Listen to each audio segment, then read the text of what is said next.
Стереотипите за одредени колективни особини, модели на однесување и одрази на темпераментот кај одредени народи не се многу политички коректни и се на граница на етикетирање и градење предрасуди.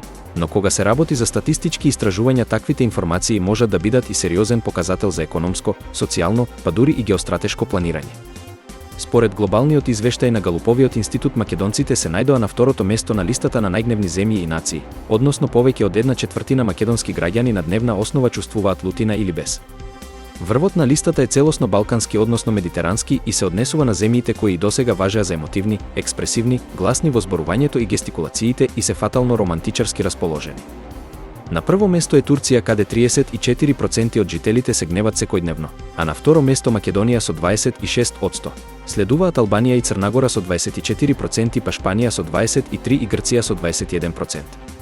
Изненадувачки е тоа што Бугарија, Србија и Косово не се на врвот на листата, а како што се очекуваше најсмирени, рамнодушни и ладнокрвни се финците и естонците на север, а тука некаде се и холанѓаните.